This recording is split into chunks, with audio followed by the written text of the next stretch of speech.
A little bit of east shore work and a little bit of west bank work.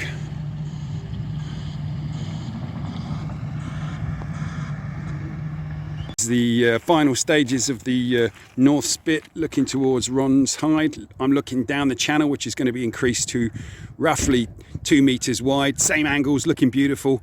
We're looking at the foundations of the new shingle island for the turns and waders, hopefully. Just looking back here, this is going to be slightly leveled out and approximately 60-80 feet from me. Looks a bit rough and ready at the moment, but that's all going to be seeded out with existing Phragmites. There won't be enough to go to the whole stretch, but plenty enough to be going on with. Over on the North Spit itself, they're going to excavate out this final bit of gravel, take the level down on the little islet in front of us just a smidge, but this is going to be another metre deeper. You have to forgive the digger noise.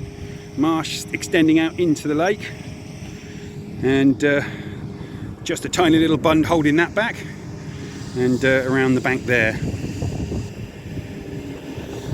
The finer points is just finishing off the profiling of the ditch and bank that we will be looking over from the Hide, but looking down the southern tip of the new shingle island.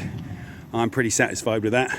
The little pile here is what's being used to bung the ditch, because the ditch is going to be at least a metre deep to hopefully prevent any predators like foxes getting onto the shingle island, give the terns and whatever else is on there a fighting chance.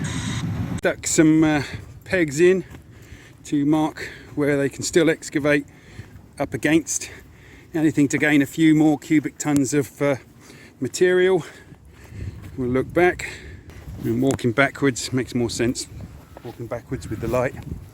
They're going to be taking another 200-300 mil, 400 mil even off the base of the reed bed floor, and the ditch will be increased by another 500-700 mil,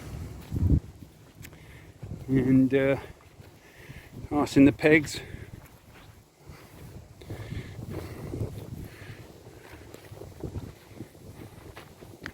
Hopefully you can start to see the shape based on what's already been dug, and I'll just walk down to where there's going to be one of two ditches penetrating the reeds to provide deep water. Invertebrates, fish can get in there, and this little triangle shape marks the edge of one of them. You can see on the water's edge, zooming up slightly, there's two out there. The one I'm stood over on my right shoulder, that goes out to the one on the right, of course. Move along the dig line by the posts, right in the far corner here now.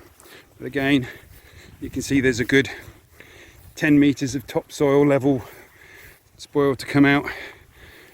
The 25-30 meters. It's not a massive area, but there's still quite a bit of area to excavate. Let me zoom back out, and this topsoil is being held to replace into the floor of the marsh. Coming around the side of it, walking on the tracks here now. You now come to my other triangle, and you can see lining up, this is the end of the reed bed, and so the trench, the second trench, 2 meters wide, 2 meters deep, will be dug out. All the spoil will go left, and if you can't make it out, over in the distance there's another TP. All the spoil is being piled up there to be distributed along the east shore. That will go on next week. Final little tweak in the plans is we were always going to do a marsh, and I'm walking out in the grass. This is just grass. I'm not saying it doesn't have a function to additional habitat for skylarks, but walking out to the outer peg,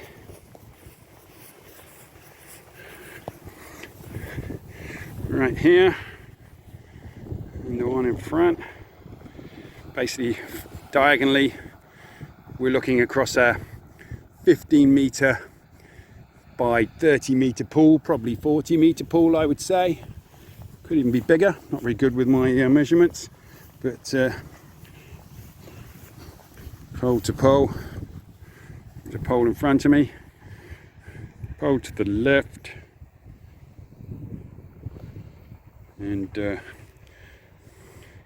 we'll sort of create an ovalish pool that will be more of a wet area than a pool itself, but in the winter it will no doubt gather water.